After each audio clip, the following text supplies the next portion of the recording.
Hello students. आज इस video में हम लोग स्टार्ट करेंगे मेथड्स ऑफ कोरिलेशन। मैंने कोरिलेशन एनालिसिस पर एक इंट्रोडक्शन वीडियो भी बनाई है।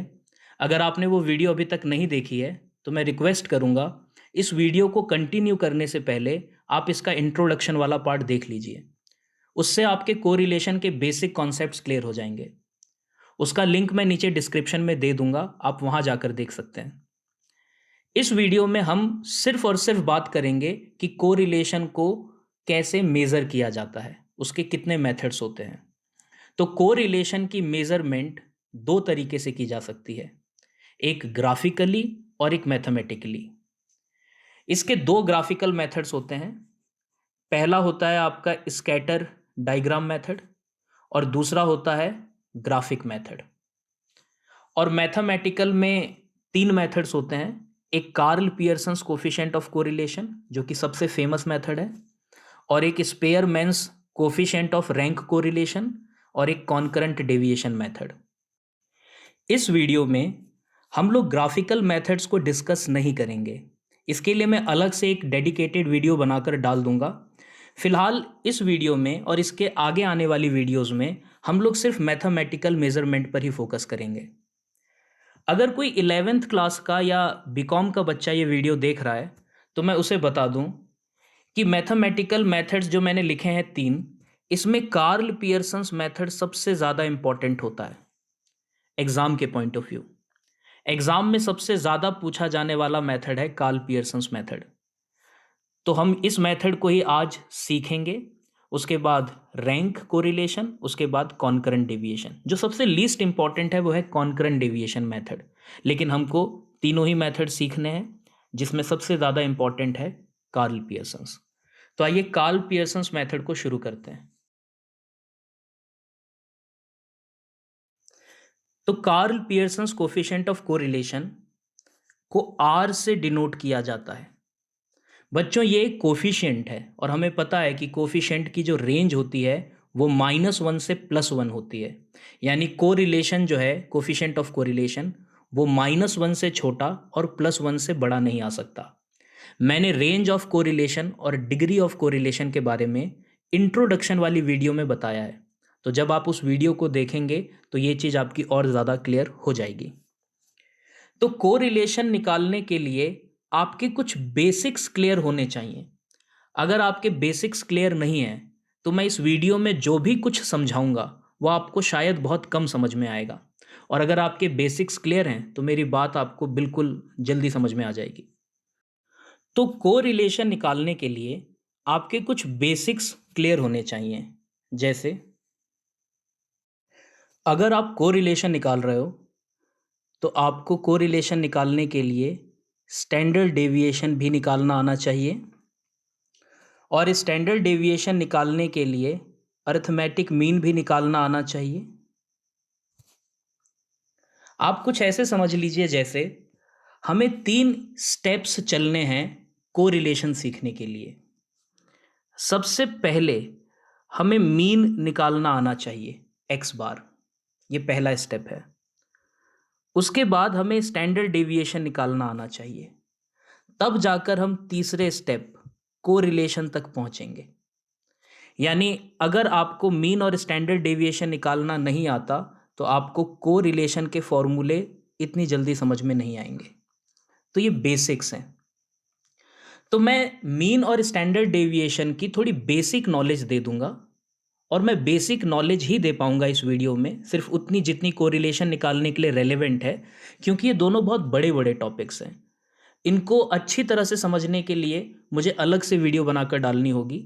इस वीडियो में सिर्फ उतना बता दूंगा जितना आर को समझने के लिए, कोरिलेशन को समझने के लिए ज़रूरी है। अगर कोई ऐसा बच्चा इस वीडियो को देख रहा है जिसकी बेसिक नॉलेज बिल्कुल ज़ीरो है, जिसने मीन नहीं पढ़ा, जिसने एसडी नहीं पढ़ा, वो सीधे कोरिलेशन सीख रहा है, सीधे ये वीडियोस देख रहा है मेरी और कोरिलेशन सीखने की कोशिश कर रहा है, तो उसे भी ये वीडियो समझ में आ जाए, मैं इसका ध्यान रखूँगा। तो मैं आपको थोड़ा बेसिक्स समझा देता हूँ मीन और एसडी का, उसके बाद हम वापस लौट कर आ जाएंगे कोरिलेशन पर। तो अभी मेरा ट्रैक थोड़ा सा चेंज होगा।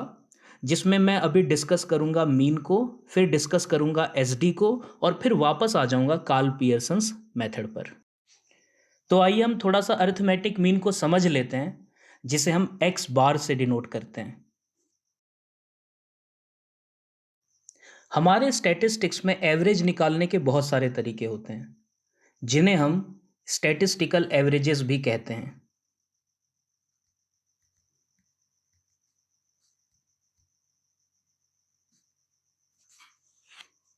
अच्छा, एवरेज क्या है? एवरेज एक सिंगल वैल्यू होती है जो किसी सीरीज की हर वैल्यू को रिप्रेजेंट करती है। ये एवरेज हमेशा किसी भी सीरीज की सबसे छोटी वैल्यू और सबसे बड़ी वैल्यू के बीच की वैल्यू होती है। यानी दो एक्सट्रीम वैल्यूज ले लो, एक हो गई सबसे स्मॉलेस्ट वैल्यू सीरीज की, और एक हो गई आपकी सबसे लार्जेस्ट वैल्यू। और इन दोनों वैल्यूज के बीच की वैल्यू को हम एवरेज कहते हैं। इसीलिए इस एवरेज को मेजर ऑफ सेंट्रल टेंडेंसी भी कहा जाता है।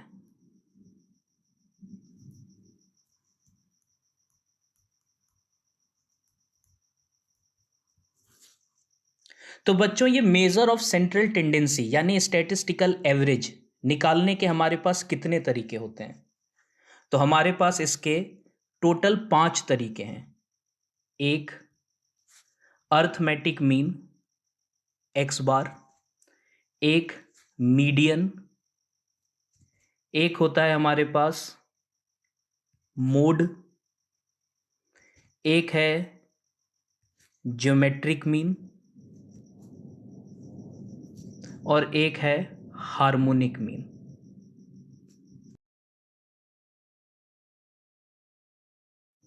तो अभी हम थोड़ा सा समझने की कोशिश करते हैं एक्स बार को। तो अर्थमेटिक मीन 3 तरह के होते हैं। एक सिंपल अर्थमेटिक मीन, एक वेटेड अर्थमेटिक मीन, और एक कंबाइंड अर्थमेटिक मीन।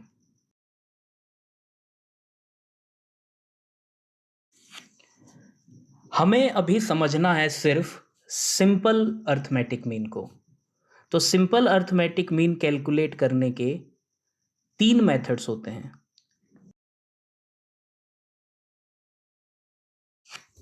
हम लोग फिलहाल सिर्फ 2 मेथड पर फोकस करेंगे, एक डायरेक्ट मेथड और एक शॉर्टकट मेथड। अभी हम स्टेप डेविएशन मेथड पर फोकस नहीं करेंगे। बच्चों, भूलना मत, अभी मैं आपको सिर्फ उतनी ही नॉलेज दे रहा हूं जितनी कोरिलेशन के लिए रेलेवेंट है। तो अब हमें समझना है डायरेक्ट मेथड और शॉर्टकट मेथड क्या होते हैं। हमारे स्टैटिस्टिक्स में 3 तरह की सीरीज होती है, जिसे हम स्टैटिस्टिकल सीरीज कहते हैं। ये डेटा को अरेंज करने के तरीके होते हैं।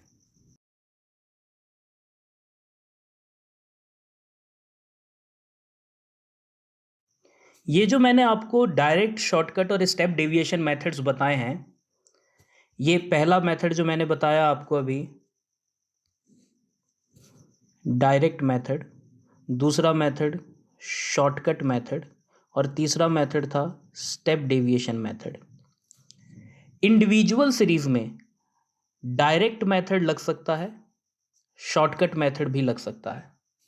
डिस्क्रीट सीरीज में डायरेक्ट मेथड से भी मीन निकल सकता है, शॉर्टकट मेथड से भी निकल सकता है।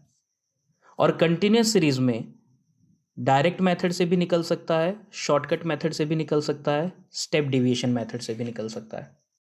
तो हमारा फोकस अभी सिर्फ इंडिविजुअल सीरीज पर ही होगा, क्योंकि कोरिलेशन वाले चैप्टर में आपको 2 वेरिएबल्स के बीच में कोरिलेशन निकालना होगा, और वो दोनों वेरिएबल्स इंडिविजुअल सीरीज होंगी। उसमें इंडिविजुअल सीरीज क्या होती है? जब आपके जो डेटा होते हैं उनकी वैल्यूज फिक्स्ड होती हैं और उनको इंडिविजुअली प्रेजेंट किया गया होता है। तो अभी मैं आगे चल के आपको और ज़्यादा समझाऊंगा इंडिविजुअल सीरीज़ के बारे में, लेकिन फिलहाल हमारा फोकस सिर्फ इंडिविजुअल सीरीज़ पर ही होगा, डिस्क्रीट और कंटिन्यूस सीरीज़ पर नहीं होगा।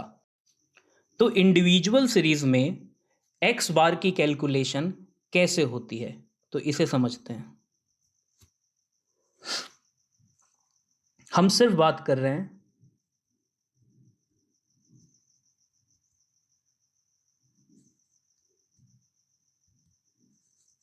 इंडिविजुअल सीरीज की। तो आपको एक एग्जांपल से समझाता हूं।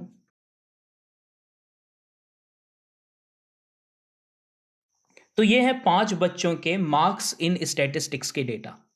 हमें यहाँ पर इन पांचों बच्चों के एवरेज मार्क्स निकाल कर बताने हैं। मैंने आपको बताया था कि एवरेज क्या होता है, एक सीरीज की सिंगल वैल्यू जो सभी वैल्यूज को रिप्रेजेंट करती है और वो मिनिमम और मैक्सिमम के बीच में फॉल करती है। तो हमको एवरेज निकालना है मार्क्स का। क्योंकि हम मार्क्स का एवरेज निकाल रहे हैं तो ये जो मार्क्स हैं ये कहलाएंगे हमारे वेरिएबल। बच्चों, वेरिएबल वो आइटम है, वेरिएबल उस आइटम को कहते हैं जिसकी मेजरमेंट हो सकती है या जिसे काउंट किया जा सकता है। जैसे हम मार्क्स काउंट कर सकते हैं, हम income, expenditure, height, weight, price, demand, इन सब की मेजरमेंट कर सकते हैं। ये सब वेरिएबल कहलाते हैं।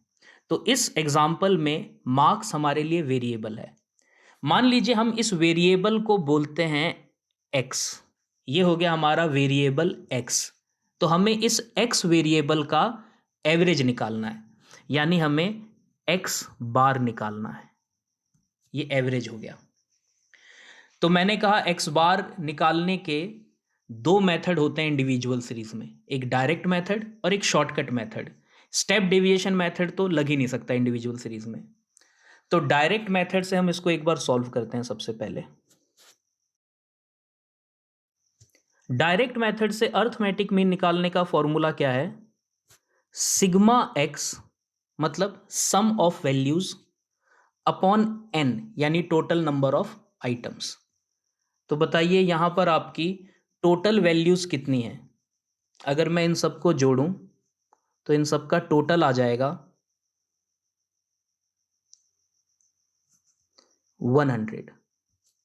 तो इन सबका टोटल 100 आ गया।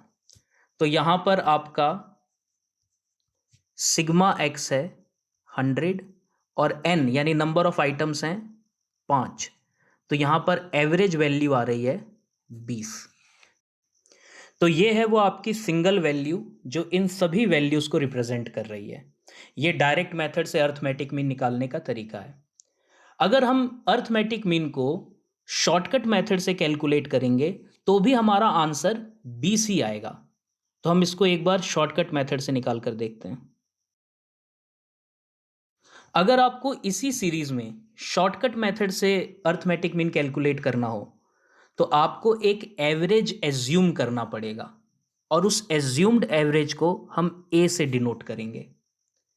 आप कुछ भी एज्यूम कर लो, आप 0 से लेकर एन नंबर्स कुछ भी एज्यूम कर लो, आपका आंसर 20 ही आएगा।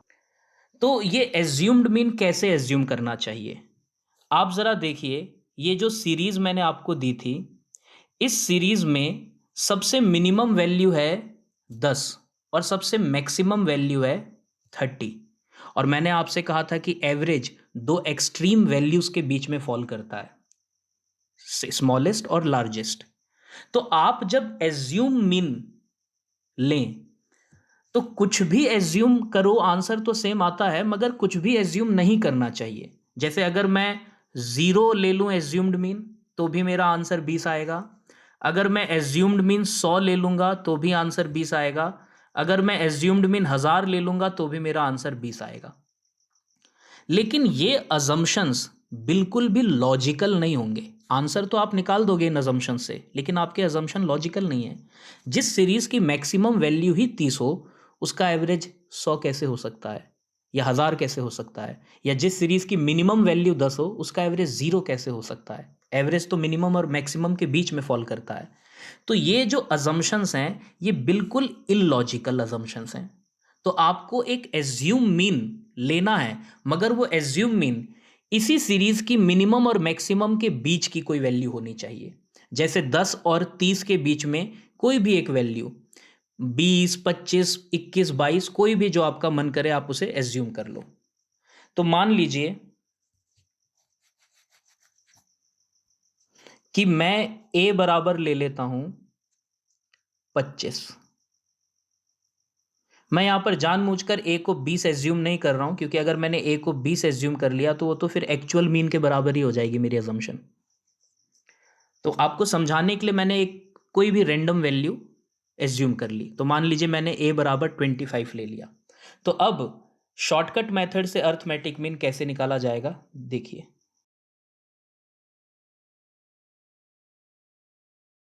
तो ये वो सीरीज है जिसका अभी हमने डायरेक्ट मेथड से एवरेज निकाला था। अब हम इसी सीरीज का शॉर्टकट मेथड से एवरेज निकालते हैं। तो शॉर्टकट मेथड से एवरेज निकालने के लिए जैसे मैंने कहा आपको एक एज्यूम्ड मीन कंसीडर करना होगा। तो हमने वो 25 ले लिया है। अब आपको हर वैल्यू का एज्यूम्ड मीन से डिफरेंस निकालना होगा। कैसे निकलेगा ये डिफरेंस? x माइनस ए करके। इस डिफरेंस को हम डेविएशन कहते हैं, इसे हम dx से डिनोट करते हैं। ये हो गया। तो क्या आएंगे ये डिफरेंसेस?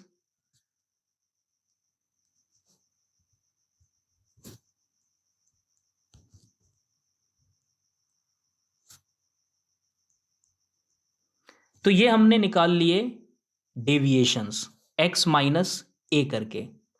इन डेविएशंस का टोटल होगा माइनस का 25। ठीक है।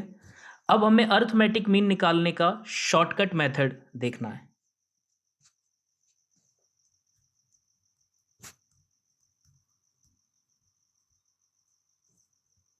यह है shortcut method arithmetic mean calculate करने का। तो हमने a कितना एज्यूम किया था? 25। सिग्मा dx हमारा आया माइनस का 25 और नंबर ऑफ आइटम्स है यहां पर 5। तो 25 माइनस 5 यानी 20। तो आपने देखा कि शॉर्टकट मेथड से भी आपका आंसर 20 ही आया। अच्छा सोचिए, अगर मैं इसी क्वेश्चन में सभी वैल्यूज का डेविएशन x बार से ही लेता तो क्या होता? x बार जो कि हमारा 20 आया था। तो आइए देखते हैं। ये थी हमारी वो 5 वैल्यूज। अगर मैं इसका डेविएशन x बार से लेता, यानी मैं ये जो dx है ये x माइनस x बार करके निकालता, तो क्या होता? x बार हमारा 20 आया था, तो 20 minus 20 0, plus 5 minus 10 plus 5 minus 5, इसका टोटल बच्चों 0 आता। तो यहां पर एक बहुत ज़रूरी नोट आपको याद रखना है। वो नोट ये है कि जब भी हम वैल्यू का डेविएशन एक्चुअल मीन से लेते हैं, डेविएशन का टोटल हमेशा 0 आता है।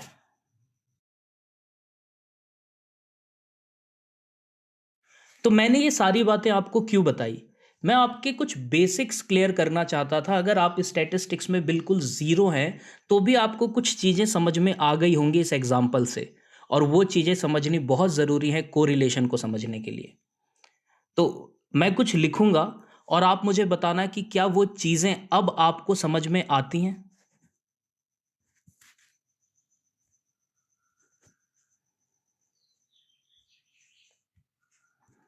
जैसे x क्या है? x क्या है? x एक वेरिएबल है। मैंने कहा था वेरिएबल हर कोई भी आइटम जिसकी मेजरमेंट हो सकती है, जिसको काउंट किया जा सकता है, वो वेरिएबल है। जैसे मैंने अभी कुछ बच्चों के मार्क्स के डेटा लिए थे, वहाँ मार्क्स वेरिएबल था। अगर आप किसी के हाइट के डेटा कलेक्ट करो तो हाइट वेरिएबल है। वेट वेरिएबल हो सकता है, प्राइस, इनकम, एक्सपेंडिचर, कुछ भी वेरिएबल हो सकता है, हर वो चीज़ जो मेजरेबल है। और ये एक्स बार क्या है? ये एक्स बार है एक्चुअल मीन, अर्थमेटिक मीन। अच्छा ये ए क्या है? ए है आपका यहां पर एज्यूम्ड मीन। डी एक्स क्या है? इसे हम डेविएशन कहते हैं। कैसे निकलता है डेविएशन? एक्स माइनस ए करके। मैंने अभी आपको एक और चीज बताई कि अगर आप डेविएशन एक्स माइनस एक्स बार करके लोगे तो उस केस में सिग्मा डी एक्स हमेशा 0 आएगा। तो इस एग्जाम्पल से मैं ये बेसिक चीजें आपके दिमाग में प्लॉट करना चाहता था। अगर आपको ये सब थोड़ा बहुत समझ में आ रहा है तो आपके बेसिक्स जरूर थोड़े क्लियर हुए होंगे। तो मुझे सिर्फ उतना ही बताना था जितना इस चैप्टर के लिए रेलेवेंट है। तो आपको अगर अर्थमेटिक मीन या स्टैटिस्टिकल एवरेजेस जितने भी हैं, मीन मीडियन मोड, इन सबको सीखना है तो मैं इसके लिए अलग से वीडियो बनाकर डाल दूंगा यूट्यूब चैनल पर। अभी तो मैं सिर्फ उतना ही हिस्सा समझा रहा हूँ जितना कोरिलेशन के लिए आपको जानना बहुत ज़रूरी है। जिसके भी ये बेसिक्स क्लियर हैं वो चाहे तो इस वीडियो में ये जो मैं बेसिक्स पढ़ा रहा हूँ ये वाला पार्ट वो स्किप कर सकता है, क्योंकि मैं उन बच्चों को ध्यान में रखकर ये वीडियो बना रहा हूँ जिन्होंने स्टैटिस्टिक्स बिल्कुल भी नहीं पढ़ी। तो ये जितनी भी चीज़ें यहाँ पर आपको दिख रही हैं, एक्स, एक्स बार, ए, डी एक्स, ये सब याद रखना अभी आप।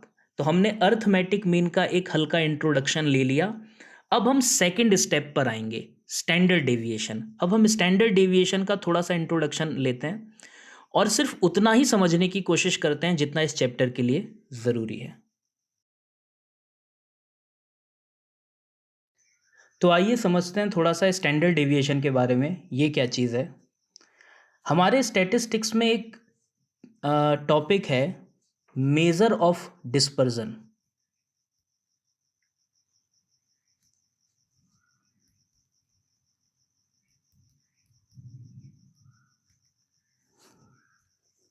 ये डिस्पर्जन क्या होता है? डिस्पर्जन को हम लोग स्कैटर, स्प्रेड या वेरिएशन भी बोलते हैं। तो डिस्पर्जन क्या होता है?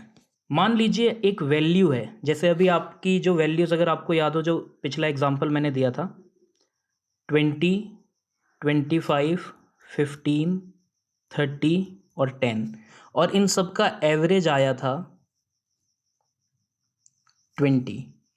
तो यहाँ पर ये जो वैल्यूज़ हैं वो अपने एवरेज से दूर दूर हैं, है ना। यानी ये थोड़ी सी स्कैटर्ड हैं, ये वैल्यूज़ अपने एवरेज से थोड़ी सी आजू बाजू बिखरी हुई हैं। इसी स्कैटर्डनेस की मेजरमेंट की जाती है डिस्पर्जन के थ्रू। ठीक है, डिस्पर्जन हमको बताता है that how far the various values from there average. तो अभी मैं डिस्पर्जन के कॉन्सेप्ट को शुरू नहीं कर सकता क्योंकि अभी मैं कुछ और पढ़ा रहा हूँ। तो मैं यहाँ पर सिर्फ उतना ही समझाता हूँ जितना इस चैप्टर कोरिलेशन वाले चैप्टर के लिए रेलेवेंट है। डिस्पर्जन एक चैप्टर है, इसके बारे में हम अलग से वीडियो बनाकर समझेंगे। तो डिस्पर्जन की मेजरमेंट्स की हमारे पास काफ़ी सारी टेक्निक्स होती हैं। डिस्पर्जन को मेज़र किया जा सकता है रेंज से, क्वार्टाइल डेविएशन से, मीन डेविएशन से, स्टैंडर्ड डेविएशन से।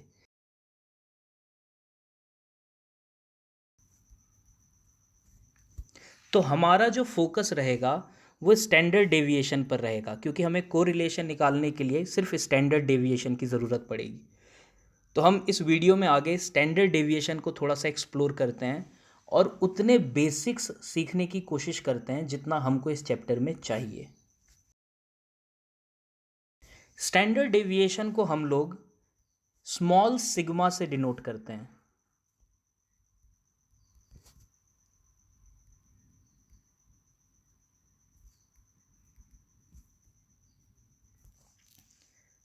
स्टैंडर्ड डेविएशन निकालने के 4 मेथड्स होते हैं। ये 4 मेथड्स हैं direct method, shortcut method, step deviation method और स्क्वायर्स मेथड। हम इनमें से कोई सा भी मेथड लगाएं आंसर हमारा सेम ही आएगा, मगर फिलहाल हमारा जो फोकस है वो सिर्फ 2 मेथड्स पर ही ज़्यादा रहेगा, एक डायरेक्ट मेथड और एक शॉर्टकट मेथड। आपको एक और चीज़ बता दूं, स्टैंडर्ड डेविएशन निकालने के लिए सिर्फ मीन रेलेवेंट होती है, यानी कि आपको स्टैंडर्ड डेविएशन निकालने के लिए सिर्फ मीन की ज़रूरत है। एवरेज निकालने के और भी बहुत तरीके होते हैं, मीडियन है, मोड है, ज्योमेट्रिक मीन है, हार्मोनिक मीन है, लेकिन स्टैंडर्ड डेविएशन में सिर्फ मीन को ही कंसीडर किया जाता है। ठीक है, आपने देखा था कि मीन में भी डायरेक्ट और शॉर्टकट मेथड थे। हमने देखा था कि शॉर्टकट मेथड में हम डेविएशन एज्यूम्ड मीन से ले रहे थे। ठीक है, और मैंने आपको वहाँ पे समझाया भी था कि अगर आप deviation by chance actual mean से लेते हो तो डेविएशन का टोटल 0 आता है। तो ये सारी बातें आपको ज़रूर याद होंगी। तो हम स्टैंडर्ड डेविएशन के डायरेक्ट और शॉर्टकट मेथड को समझने की कोशिश करते हैं। याद रखना, मैं इन स्टैंडर्ड डेविएशन का एक्चुअल कॉन्सेप्ट क्या है, इसके फॉर्मूलों का डेरिवेशन, मैं इन सब पर अभी फोकस नहीं करूँगा क्योंकि फ़िलहाल मुझे सिर्फ इसकी बेसिक नॉलेज देनी है। वो भी मैं ये मानकर चल रहा हूँ इस वीडियो में कि कोई ऐसा बच्चा भी इस वीडियो को देख रहा होगा जिसको स्टैटिस्टिक्स की बिल्कुल ABC भी नहीं आती है, ताकि उसको कोरिलेशन समझ में आ जाए अगर वो मेरे वीडियोस को देखकर कोरिलेशन समझने की कोशिश कर रहा है। तो क्या है स्टैंडर्ड डेविएशन का डायरेक्ट मेथड और क्या है शॉर्टकट मेथड? तो स्टैंडर्ड डेविएशन का जो डायरेक्ट मेथड होता है,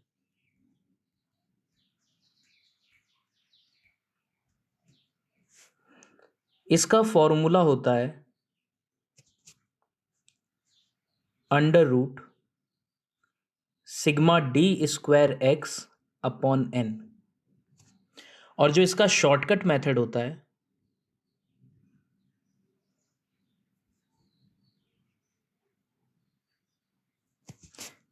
इसका फॉर्मूला होता है under root sigma D square x upon N minus sigma D x upon N का होल स्क्वायर। याद रखिएगा, डी एक्स आप जानते हैं, डी एक्स डेविएशन को कहते हैं, अभी मैंने पहले बताया था ये। और जब आप इस डेविएशन का स्क्वायर कर लेते हैं तो उसे हम लिखते हैं डी स्क्वायर एक्स। ठीक है,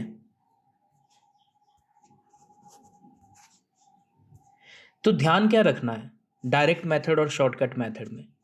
डायरेक्ट मेथड में ध्यान रखना है कि डायरेक्ट मेथड में जो हम डेविएशन लेते हैं यानी डी एक्स, वो एक्चुअल मीन से लेते हैं यानी एक्स माइनस एक्स बार।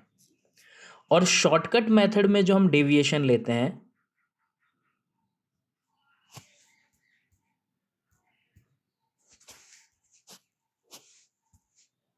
वो हम एज्यूम्ड मीन से लेते हैं यानी एक्स माइनस ए। आपको याद होगा मैंने कहा था कि जब भी हम डेविएशन एक्चुअल मीन से लेते हैं डेविएशन का टोटल 0 आता है, और जब हम डेविएशन एज्यूम्ड मीन से लेते हैं डेविएशन का टोटल 0 नहीं आता है। तो ये है स्टैंडर्ड डेविएशन का डायरेक्ट मेथड और शॉर्टकट मेथड। तो इतनी बातें जितनी अभी मैंने लिखी हैं, सिर्फ इतनी बातें आपको याद होनी चाहिए। अच्छा, ये स्टैंडर्ड डेविएशन क्या है और ये मेथड्स कैसे बने, जब मैं स्टैंडर्ड डेविएशन पर वीडियो बनाऊंगा तो उसमें बात करेंगे। फिलहाल आपको सिर्फ ये मेथड्स की नॉलेज होनी चाहिए थी कि डायरेक्ट मेथड क्या है, शॉर्टकट मेथड क्या है। डायरेक्ट मेथड में डेविएशन एक्चुअल मीन से लेना है, शॉर्टकट मेथड में आपको डेविएशन एज्यूम्ड मीन से लेना है। अच्छा, आपको एक एक्सप्लेनेशन देता हूं। मैंने अभी ये जो लिखा शॉर्टकट मेथड, स्टैंडर्ड डेविएशन, इसे स्मॉल सिग्मा से डिनोट करते हैं, मैंने कहा था। ये जो स्टैंडर्ड डेविएशन का मैंने फॉर्मूला लिखा sigma D square x upon N minus sigma D x upon N का होल स्क्वायर। सोचिए, अगर आप डेविएशन एक्चुअल मीन से ले रहे हैं, अगर आप डेविएशन एक एक्चुअल मीन से ले रहे हो और फॉर्मूला आप शॉर्टकट मेथड वाला लगा रहे हो, तो क्या होगा आप देखें। Sigma D square x upon N minus ये वाला पार्ट 0 हो जाएगा, क्योंकि हमें पता है कि जब भी हम डेविएशन एक्चुअल मीन से लेते हैं डी एक्स का टोटल 0 होता है। तो फॉर्मूला क्या बचेगा? फॉर्मूला बचेगा sigma D square x upon n. तो यहां पर आप इस बात को समझिए कि अगर आप डेविएशन एक्चुअल मीन से लेते हैं तो आप 3 स्टेप पीछे जाकर यहां से थोड़ी ना लगाएंगे स्टैंडर्ड डेविएशन का फॉर्मूला, बल्कि आप 3 स्टेप आगे यहां से शुरू करेंगे स्टैंडर्ड डेविएशन का फॉर्मूला। तो आपके लिए क्या ज़्यादा कन्वीनियंट रहेगा कि अगर आप डेविएशन एक्चुअल मीन से लेते हैं तो आप इस वाले फॉर्मूले को अप्लाई करें। इसलिए उन्होंने इस फॉर्मूले को नाम दिया है डायरेक्ट मेथड का। और अगर आप डेविएशन एज्यूम्ड मीन से लेते हैं फिर तो dx का टोटल 0 नहीं आएगा, फिर तो आपको इसी वाले फॉर्मूले से क्वेश्चन को शुरू करना होगा। तो इसे उन्होंने नाम दे दिया शॉर्टकट मेथड का। यानी ये एक ही मेथड है, आपके कन्वीनियंस के लिए इसको दो हिस्सों में बांटा गया है। अब क्वेश्चन ये अराइज होता है कि हम कैसे डिसाइड करेंगे कि हमें कब डायरेक्ट मेथड से क्वेश्चन करना है और कब शॉर्टकट मेथड से। देखिए, अगर आपका एवरेज एक होल नंबर है, जैसे 15, 25, 30, 32 एक होल नंबर है, फिर तो आपके लिए डायरेक्ट मेथड ज़्यादा सही रहेगा, क्योंकि डायरेक्ट मेथड में आपको डेविएशन एक्चुअल मीन से लेना है। अगर आपका एक्स बार फ्रैक्शन में आ रहा है, फिर डायरेक्ट मेथड आपके लिए बिल्कुल ठीक नहीं रहेगा, क्योंकि डायरेक्ट मेथड में आपको एवरेज से डेविएशन लेना है। अब एवरेज ही फ्रैक्शन में होगा तो सारे डेविएशन फ्रैक्शन में होंगे और आपको कैलकुलेशन करने में ज़्यादा टाइम लगेगा। फ्रैक्शन में होगी कैलकुलेशन तो एक्यूरेसी लेवल भी कम हो जाएगा। तो क्या है फिर ऑल्टरनेटिव? छोड़ो डायरेक्ट मेथड को और अप्लाई करो यहाँ पर शॉर्टकट मेथड को। तो क्या समझे? जब एक्स बार होल नंबर आए तो डायरेक्ट मेथड प्रेफर करो, और अगर एक्स बार फ्रैक्शन में आए तो शॉर्टकट मेथड। तो मैंने आपको स्टैंडर्ड डेविएशन की भी जितनी बेसिक नॉलेज थी वो दे दी, और अब तक आप बहुत सारी बातें समझ गए होंगे। तो मैं एक बार फिर से कुछ यहाँ लिखूंगा और आप सोचना कि क्या अब वो सारे टर्म्स आपको क्लियर हो गए हैं। जैसे x, क्या है x? ये एक वेरिएबल है, ठीक है। अच्छा, x बार क्या है? ये एक एवरेज है, मीन वैल्यू।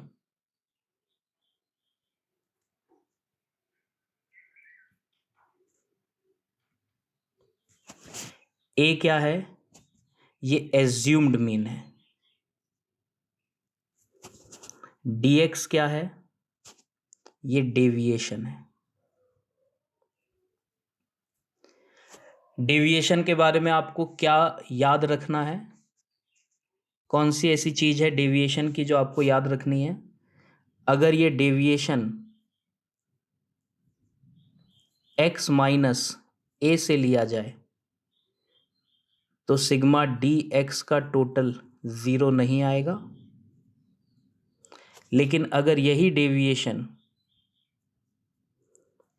एक्चुअल मीन से लिया जाए तो डेविएशन का टोटल 0 आएगा। तो ये वो बेसिक्स थी जो आपको अब तक समझ में आ गई होंगी। और अभी हमने जो पढ़ा कि ये SD क्या है, स्टैंडर्ड डेविएशन क्या है।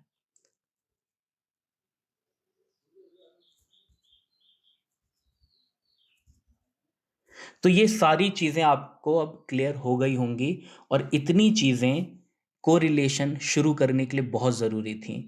इसीलिए मैंने इन चीज़ों को एक्सप्लेन किया, ताकि जिनको ये बेसिक्स नहीं आते हैं उनको भी कोरिलेशन अच्छे से समझ में आ जाए। बस अब दिक्कत क्या है, कोरिलेशन में तो दो वेरिएबल होते हैं जिनके बीच में हमको रिलेशनशिप एस्टेब्लिश करनी है। जैसे अगर एक वेरिएबल का नाम मैं x रख दूं और दूसरे वेरिएबल का नाम मैं y रख दूं, तो हमें x और y के बीच में कोरिलेशन निकालना होगा। जैसे अगर एक वेरिएबल x है और एक वेरिएबल y है, एक वेरिएबल y है, तो जैसे आपने x का एवरेज निकाला x बार, तो y का एवरेज होगा y बार। a का एज्यूम्ड मीन लिया आपने a, तो y सीरीज का एज्यूम्ड मीन भी होगा a। डिफरेंशिएट करने के लिए हम इसको ए वाई लिख देंगे और इसे हम लोग ए एक्स लिख देंगे। ये है x वेरिएबल का डेविएशन dx, उसी तरह से y वेरिएबल का डेविएशन हो जाएगा डी वाई। कैसे निकलेगा ये डी वाई? या तो ये डी वाई निकलेगा एक्स वाई माइनस ए वाई से, या ये डेविएशन निकलेगा y माइनस वाई बार से। हाँ, अगर आप ये डेविएशन y बार से लोगे तो डेविएशन का टोटल 0 आएगा। जिस तरह से x सीरीज की स्टैंडर्ड डेविएशन है एस डी एक्स, उसी तरह से y सीरीज की स्टैंडर्ड डेविएशन हो जाएगी एस डी वाई। तो बच्चों, इतनी चीज़ें जितनी अभी आपको यहाँ पर दिख रही हैं, ये आपके दिमाग में होनी ही चाहिए। आपको कोरिलेशन समझने में अब कोई दिक्कत नहीं होगी। तो वापस मैं आपको पीछे ले जाता हूँ। देखिए, हमने काफ़ी कुछ पढ़ लिया अभी। मैं वापस आपको वहाँ ले जाता हूँ जहाँ से मैंने शुरू किया था इस वीडियो को। ये मैंने कहा था, अगर आप कार्ल पियर्सन्स मेथड से कोरिलेशन निकालना चाहते हैं तो आपको स्टैंडर्ड डेविएशन भी निकालना आना चाहिए और मीन भी निकालना आना चाहिए। यानी आपका सबसे पहला स्टेप है ये एक्चुअल मीन, दूसरा स्टेप है स्टैंडर्ड डेविएशन और तीसरा स्टेप है कोरिलेशन। तो मैंने जितनी बेसिक्स थी उतनी आपको अच्छे से समझा दी मीन और स्टैंडर्ड डेविएशन से रिलेटेड। अब हम कोरिलेशन को समझने की कोशिश करते हैं, क्योंकि अब मैं जब भी मीन की बात करूंगा, एसडी की बात करूंगा, एक्स की बात करूंगा, एक्स बार की बात करूंगा, डेविएशन की बात करूंगा, एज्यूम्ड मीन की बात करूंगा, ये सब आपको नए नहीं लगेंगे। ठीक है, तो अब शुरू करते हैं कोरिलेशन का कार्ल पियर्सन्स मेथड।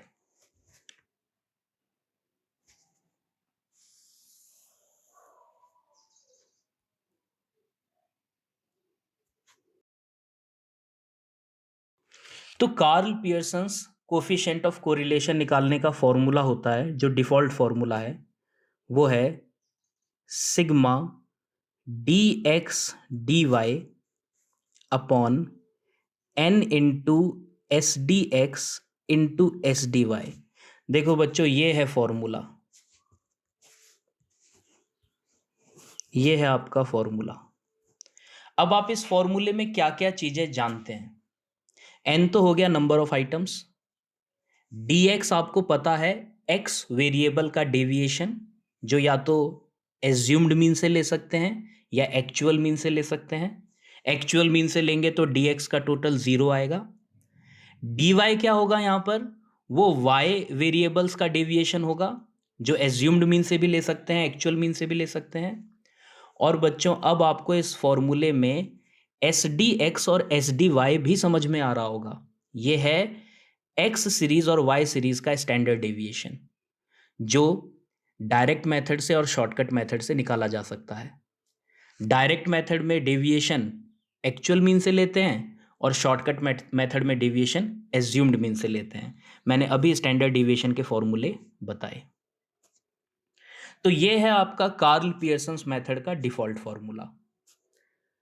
अच्छा, इसमें एक चीज आपको समझाता हूं। ये वाला जो हिस्सा है इस फॉर्मूले का, ये वाला हिस्सा, इस वाले हिस्से को कोवेरियांस भी कहते हैं। यानी हम इस फॉर्मूले को ऐसे भी लिख सकते हैं,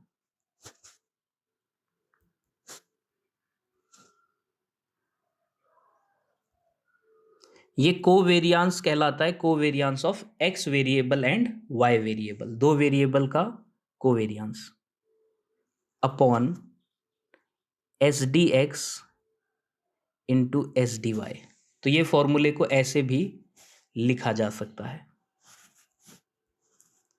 अच्छा, अभी हमने डिस्पर्जन वाले चैप्टर को डिस्कस किया था इसी वीडियो में कुछ देर पहले। उसमें एक टॉपिक आता है वेरियांस। तो अभी हम वो चैप्टर तो नहीं पढ़ेंगे, लेकिन मैं आपको एक चीज़ बताता हूँ कि ये जो स्टैंडर्ड डेविएशन है, इसे अंडर रूट वी एक्स भी लिखा जा सकता है। और इसे अंडर रूट वी वाई भी लिखा जा सकता है। ये वी का मतलब क्या है, यहाँ पर वी मतलब है वेरियांस। ये क्या होता है बच्चों, जब हम डिस्पर्जन वाला चैप्टर पढ़ेंगे तो हम इसको बेहतर समझेंगे। ये भी डिस्पर्जन की एक टेक्निक है, डिस्पर्जन के मेजरमेंट की एक टेक्निक है। तो वैसे वी का फॉर्मूला क्या होता है, वी बराबर होता है स्टैंडर्ड डेविएशन का स्क्वायर। तो स्टैंडर्ड डेविएशन क्या हो जाएगा, अंडर रूट वी। इस लॉजिक से बच्चों आप इस फॉर्मूले को कुछ ऐसे भी तो लिख सकते हो ना,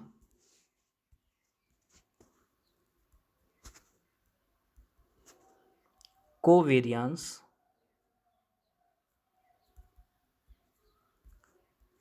upon under root V X into V Y.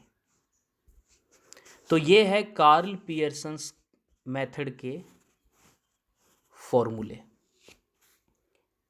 ये है आपका default formula, sigma D x d y upon n into S D x into S D y. हम ये वाला फॉर्मूला भी अप्लाई कर सकते हैं अगर हमको कोवेरियांस क्वेश्चन में गिवन हो, और हम ये वाला फॉर्मूला भी अप्लाई कर सकते हैं अगर हमको क्वेश्चन में वेरियांस गिवन हो। लेकिन बच्चों ये जो आपको फॉर्मूले दिख रहे हैं अभी सामने, ये फॉर्मूले कोरिलेशन में तभी लगाने चाहिए जब आपको स्टैंडर्ड डेविएशन, कोवेरियांस या वेरियांस गिवन हो। सोचो अगर आपको स्टैंडर्ड डेविएशन क्वेश्चन में गिवन नहीं होगा तो पहले आप एक्स वेरिएबल का स्टैंडर्ड डेविएशन निकालोगे, फिर वाई वेरिएबल का निकालोगे, फिर कोरिलेशन निकालोगे, मतलब बहुत ज़्यादा टाइम लगेगा। यानी कि आपको एक बहुत ज़रूरी चीज़ यहाँ पर याद रखनी है। तो एक नोट लिखते हैं हम,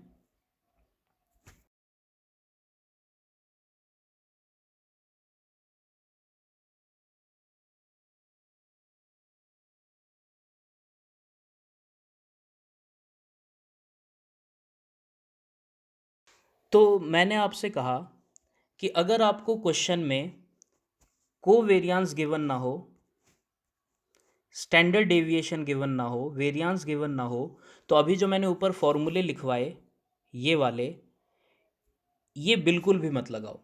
अगर स्टैंडर्ड डेविएशन नहीं है, कोवेरियांस नहीं है, वेरियांस नहीं है, तो भूल जाओ इन फॉर्मूलाज को। आप इनकी जगह पर ऑल्टरनेटिव मेथड्स का इस्तेमाल करो। यानी कि आप स्टैंडर्ड डेविएशन वाले फॉर्मूले से कोरिलेशन तभी निकालें जब स्टैंडर्ड डेविएशन हो, अदरवाइज आप ऑल्टरनेटिव मेथड्स को अडॉप्ट कर लें। तो कार्ल पियर्सन्स मेथड से कोरिलेशन निकालने के ऑल्टरनेटिव मेथड्स कौन कौन से होते हैं, तो एक हो गया आपका डायरेक्ट मेथड, एक हो गया आपका शॉर्टकट मेथड, और एक हो गया आपका प्रोडक्ट मूवमेंट मेथड। ज़्यादातर बच्चों आपको इन्हीं मेथड्स से कोरिलेशन निकालना पड़ता है, क्योंकि जब भी कोरिलेशन वाला चैप्टर आप पढ़ोगे, जो भी आपके पास बुक होगी, बहुत कम क्वेश्चंस ऐसे मिलेंगे जिसमें आपको स्टैंडर्ड डेविएशन गिवन होगा। ज़्यादातर क्वेश्चंस में स्टैंडर्ड डेविएशन गिवन नहीं होता है, तो हम स्टैंडर्ड डेविएशन निकालते भी नहीं हैं, बल्कि हम उसकी जगह पर ऑल्टरनेटिव फॉर्मूला अडॉप्ट कर लेते हैं। तो अगर क्वेश्चन में स्टैंडर्ड डेविएशन गिवन है तो आप इस वाले फॉर्मूले से कोरिलेशन निकाल लो, और अगर स्टैंडर्ड डेविएशन गिवन नहीं है तो इनमें से कोई एक ऑल्टरनेटिव मेथड से आप कोरिलेशन निकाल सकते हैं। अच्छा ध्यान दीजिएगा, आप इनमें से कोई सा भी मेथड लगाएंगे, डायरेक्ट, शॉर्टकट या प्रोडक्ट मूवमेंट मेथड, कोरिलेशन का आंसर सेम आएगा, उतना ही आएगा जितना ये स्टैंडर्ड डेविएशन वाला मेथड लगाकर आता, जितना ये वाला मेथड लगाकर आता। तो कोई सा भी मेथड आप इस्तेमाल करें, आंसर सेम ही रहेगा। तो अब हम एक एक करके इन तीनों मेथड्स को समझेंगे।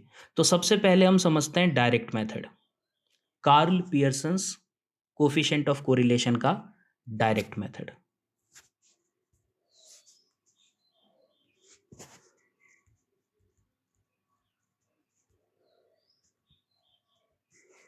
बच्चों अभी मैंने थोड़ी देर पहले कार्ल पियर्सन्स मेथड लिखवाया था, sigma D x d y upon n into S D x into S D y, ये था फॉर्मूला। और मैंने कहा अगर आपको क्वेश्चन में स्टैंडर्ड डेविएशन गिवन नहीं है तो आप इस वाले फॉर्मूले को अप्लाई मत करो। तो क्या करें फिर?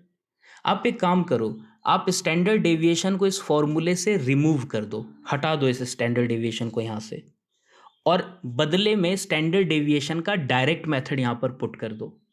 आपको याद है अभी हमने थोड़ी देर पहले स्टैंडर्ड डेविएशन का डायरेक्ट और शॉर्टकट मेथड देखा था। तो मैं यहाँ पर क्या करने वाला हूँ, मैं स्टैंडर्ड डेविएशन की जगह पर उसका डायरेक्ट मेथड रिप्लेस कर दूंगा। तो ये हो जाएगा आपका sigma D x d y upon n into standard deviation d x, sigma D square x upon n, ये है स्टैंडर्ड डेविएशन का फॉर्मूला एक्स वेरिएबल का, और sigma D square y upon n, यह है स्टैंडर्ड डेविएशन का formula y variable का। अभी हमने थोड़ी देर पहले ये डिस्कस किया था, देखिए ये था आपका स्टैंडर्ड डेविएशन का डायरेक्ट मेथड और ये था आपका स्टैंडर्ड डेविएशन का शॉर्टकट मेथड। तो क्योंकि मेरे को क्वेश्चन में स्टैंडर्ड डेविएशन गिवन नहीं है, तो मैंने कार्ल पियर्सन्स मेथड से स्टैंडर्ड डेविएशन को रिमूव कर दिया और बदले में मैंने उसका डायरेक्ट मेथड अप्लाई कर दिया। ठीक है, तो इसको फर्दर डिराइव करते हैं।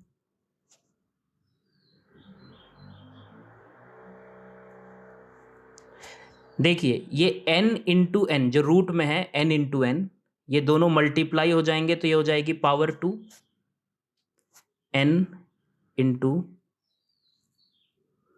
Sigma D square x into sigma D square y upon n square. ये n स्क्वायर रूट के बाहर आ जाएगा, तो sigma D x d y upon n under root sigma D square x into sigma D square y. N से n cancel हो जाएगा, तो फॉर्मूला बचेगा sigma D x d y upon under root sigma D square x into sigma D square y. बच्चों ये है आपका direct method, एक ऑल्टरनेटिव, कि अगर आपको क्वेश्चन में स्टैंडर्ड डेविएशन गिवन नहीं है, अगर आपको क्वेश्चन में स्टैंडर्ड डेविएशन गिवन नहीं है, तो आप उसकी जगह पर ये वाला मेथड अप्लाई कर सकते हैं। इसे हम कहते हैं डायरेक्ट मेथड। इसमें तो कोई दो राय ही नहीं है कि आंसर तो सेम ही आएगा। ये मेथड निकला तो यहीं से है ना, यहीं से तो निकला है ना ये मेथड। तो ये है आपका एक ऑल्टरनेटिव मेथड, इसे हमने कहा डायरेक्ट मेथड। बस याद रखिएगा कि डायरेक्ट मेथड में डेविएशन एक्चुअल मीन से लेते हैं।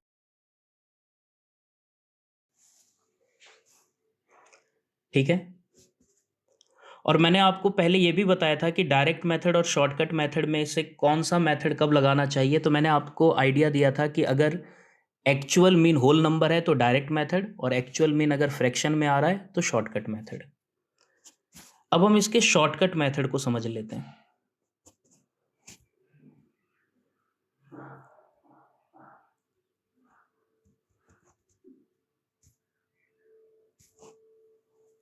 शॉर्टकट मेथड उसी फॉर्मूले से शुरू करते हैं, फिर से स्टैंडर्ड डेविएशन वाले फॉर्मूले से।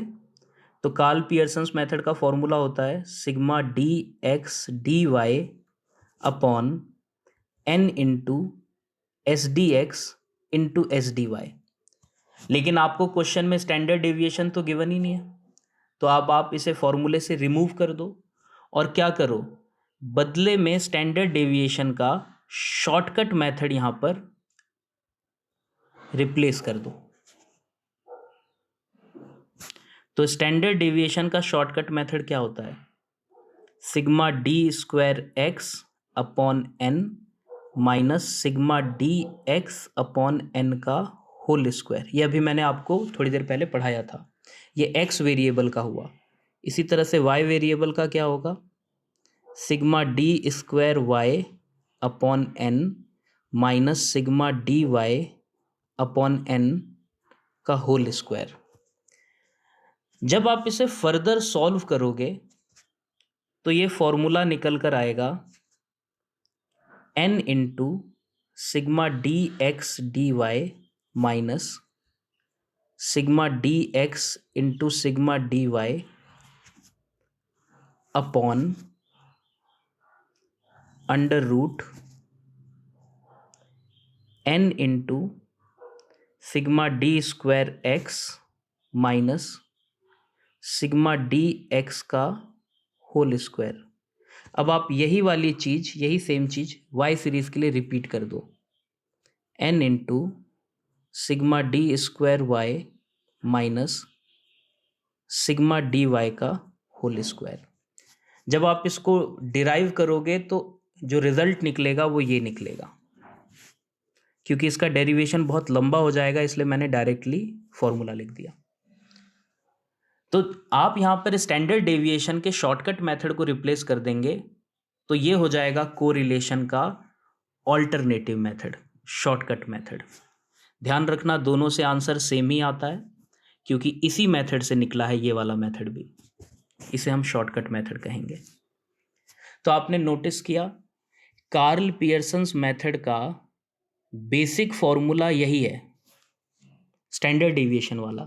लेकिन ये फॉर्मूला हमारे लिए तभी कन्वीनियंट है जब हमको क्वेश्चन में स्टैंडर्ड डेविएशन गिवन हो।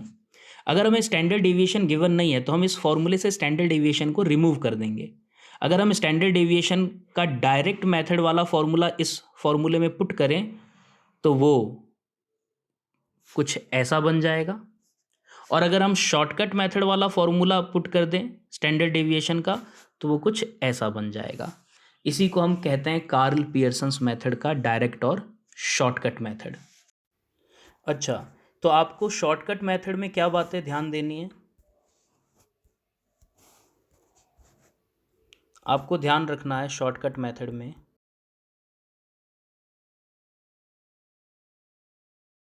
तो आपको ध्यान देना है कि शॉर्टकट मेथड में आपको डेविएशन एज्यूम्ड मीन से लेना है, जबकि मैंने आपसे कहा था कि डायरेक्ट मेथड में आपको डेविएशन किससे लेना होता है?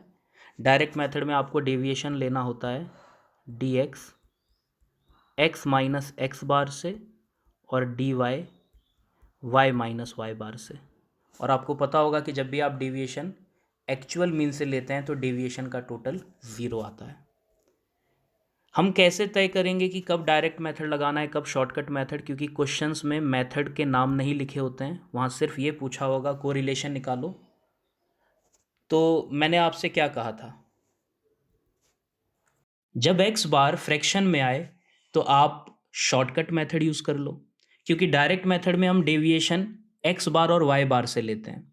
अगर एक्स बार या वाई बार या दोनों फ्रैक्शन में आ रहे हैं तो आपको फ्रैक्शन से डेविएशंस लेने में टाइम ज़्यादा लगेगा और एक्यूरेसी लेवल भी कम हो जाएगा। तो अच्छा है कि आप एक्चुअल मीन से डेविएशन लेने की बजाय एज्यूम्ड मीन से डेविएशन ले लो।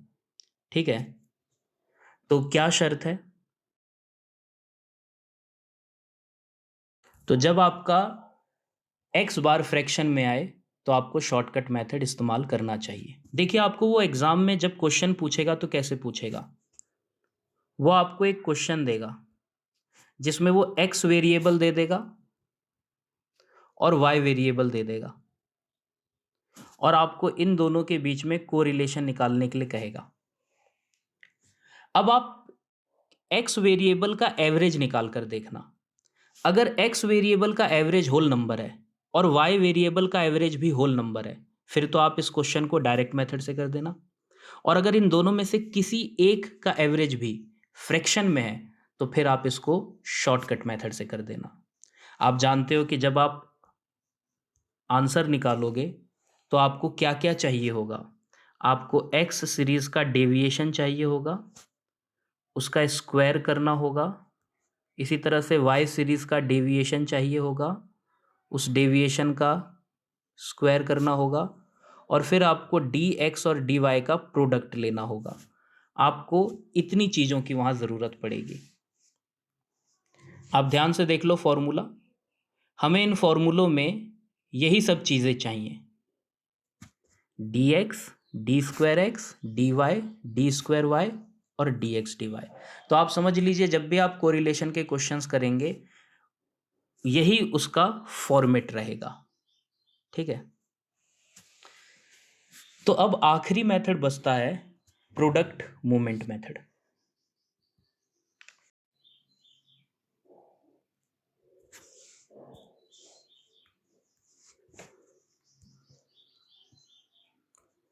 प्रोडक्ट मूवमेंट मेथड, ये मेथड बहुत आसान है क्योंकि इस मेथड में हम डेविएशंस लेते ही नहीं हैं, ना एक्चुअल मीन से ना एज्यूम्ड मीन से।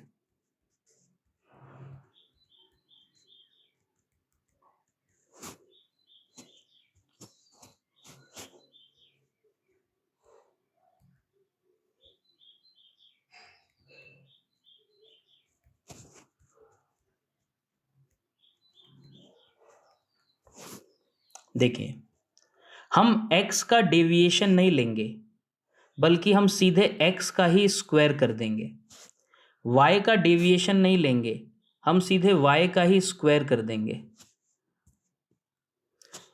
और dx dy की जगह पर हम लोग कैलकुलेट करेंगे x और y।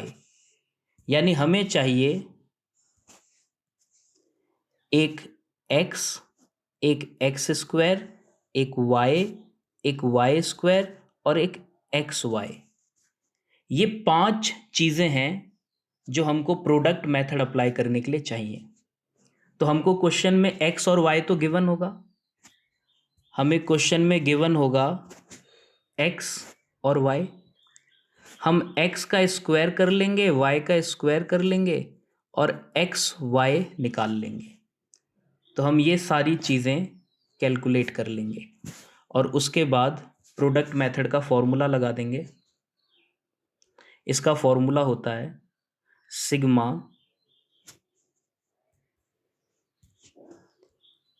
n into sigma x y minus sigma x into sigma y upon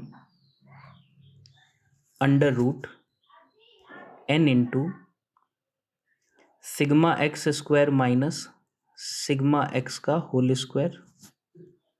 यही चीज़ वाई सीरीज के लिए लिख दो, n into sigma y square minus sigma y का होल स्क्वायर। ध्यान से देखो तो ये शॉर्टकट मेथड जैसा ही है फॉर्मूला, बस वहाँ पर जो जो चीज़ें आप dx dy करके लिखते थे अब आप सिर्फ x और y करके लिखोगे। तो ये है आपका प्रोडक्ट मूवमेंट मेथड। तो ये थे Carl Pearson's coefficient of correlation के मेथड्स। मुझे उम्मीद है कि ये सारे मेथड्स आपको समझ में आ गए होंगे। अगर किसी को कोई कन्फ्यूज़न है, कुछ समझ में नहीं आया है, तो इस वीडियो के नीचे कमेंट बॉक्स में मुझे ज़रूर कमेंट करके बताएं। मैं उनके कमेंट्स पर ज़रूर रिस्पॉन्ड करूँगा। और अगर आपकी कोई सजेशंस हैं तो वो भी बताएं। अगर आप मेरे से किसी टॉपिक पर वीडियो चाहते हैं तो मुझे बताएं, मैं ज़रूर उस पर वीडियो बनाकर अपलोड करूँगा। और अगर आपको ये वीडियो अच्छी लगी हो तो आप इस वीडियो को लाइक और मेरे चैनल को सब्सक्राइब ज़रूर करिए और बेल आइकन को भी दबा दीजिए ताकि जब भी मैं कोई वीडियो डालूं उसकी नोटिफिकेशन आपको मिल जाए। इस वीडियो में बस इतना ही। Thank you.